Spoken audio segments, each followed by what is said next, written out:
এখানে বেশি এলিফ্যান্ট নাই, মাত্র দুইটা হাতি আছে। আমরা দেখতে আসছি হাতিকে একটু সাজুগুজু করে বুঝতে হবে, ফর্সা হবে, মেকআপ করে বুঝতে হবে না, এমনি বুঝে আছে। এরকম করলে মেয়ে পছন্দ করে। और अभी तो रुको, क्लाइमैक्स अभी बाकी है। হ্যালো এভরিওয়ান, আসসালামু আলাইকুম। আপনারা সবাই কেমন আছেন? আশা করি অনেক বেশি ভালো আছেন। আজকে হলো সানডে, আমরা কাজ ছুটি করেছি নন্দনকানন পার্কে ঘুরতে যাওয়ার জন্য।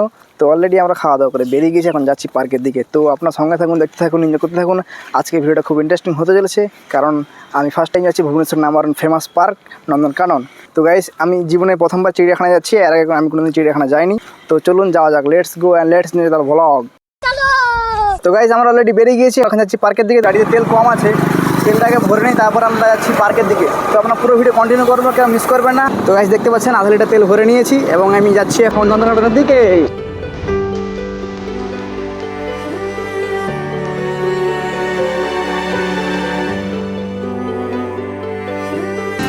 গাইস, অলরেডি চলে এসেছি নন্দনকানন পার্কে। এই মাত্র আমরা গাড়ি পার্কিং করে চলে এসেছি। এটি হচ্ছে পার্কিং, আমরা ঠিক এখানে পার্কিং করেছি গাড়ি পার্কিং করে এখানে যাচ্ছি সামনের দিকে। আমরা অলরেডি পার্কের ভিতরে এন্ট্রি করলাম, দেখাচ্ছি আপনাদের পুরো ভিডিও কন্টিনিউ করবেন, কেউ মিস করবেন না। আজকের ওয়েদারটা অসাধারণ লাগছে এবং আজকে বৃষ্টিও হচ্ছে। জানি না আমাদের কতটা কি ঘোরা হবে না হয়নি। আমরা একটা আশা নিয়ে এসেছি যে আমরা আজকে চিড়িয়াখানাটা ঘুরে দেখবো। আকাশটা যেভাবে কালো হয়ে গেছে, আমার মনে হচ্ছে যে আমাদের স্বপ্ন পূরণ হবে না। তো চলুন দেখা যাক কতটা কি হয় না হয়নি। এখন যাচ্ছি সরাসরি টিকিট কাউন্টারের ভিতরে। এটা হচ্ছে টিকিট কাউন্টার, এই মাত্র টিকিট কাটলাম আমরা মূলত এখান থেকেই এন্ট্রি করব। তো গাইস, টিকিট কাটা হয়ে গেছে, 200 টাকা নিয়েছে, 50 টাকা করে। এই হলো আমাদের স্কট। তো গাইস, দেখতে পাচ্ছেন এটা হচ্ছে আমাদের টিকিট। অলরেডি আমাদের টিকিটটা আমাদের কাটিং করে দিয়ে দিচ্ছে।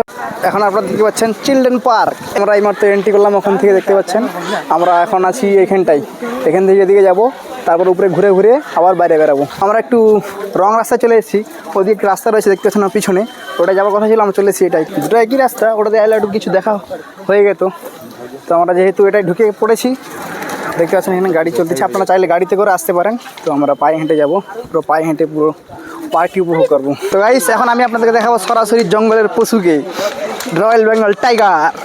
তো চলে এসেছি আমরা, দেখতে পাচ্ছেন কত ভিড় পশু পাখি দেখার জন্য। দেখতে পাচ্ছেন এখানে হাজার হাজার মানুষ দাঁড়িয়ে আছে, দেখতে পাচ্ছেন সরাসরি রয়্যাল বেঙ্গল টাইগার হাঁটছে।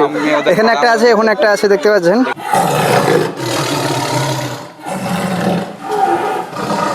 সামনে আরো নতুন কিছু দেখতে পাবেন আপনারা। এন্ট্রি করার পর আমরা প্রচুর পরিমাণে বাঘ দেখতে পেয়েছি নিজ চোখে, আলহামদুলিল্লাহ। তো আমি দেখছি, আপনাদেরকে দেখাচ্ছি, আপনারা কন্টিনিউ করুন, দেখতে থাকুন। সামনের দিকে এগোচ্ছি এখন।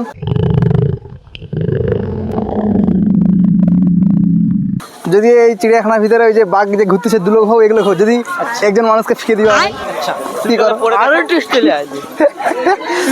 সেই সাথে এখানে শুধু আসলে আপনারা বেশিরভাগ বাঘই দেখতে পাবেন। দেখেন এই যে একজন, দেখাচ্ছি আপনাদেরকে আরো সামনে থেকে।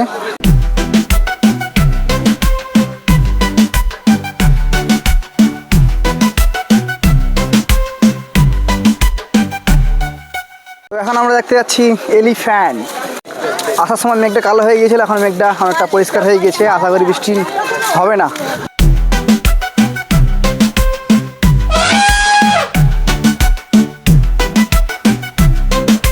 এখানে বেশি এলিফ্যান্ট নাই, মাত্র দুইটা হাতি আছে। আমরা দেখে নিয়েছি, কিন্তু আমরা দেখতে আসছি হাতিকে একটু সাজুগুজু করে বুঝতে হবে, ফর্সা হবে, মেকআপ করে বুঝতে হবে না, এমনি বুঝে আছে। এরকম করলে মেয়ে পছন্দ করে।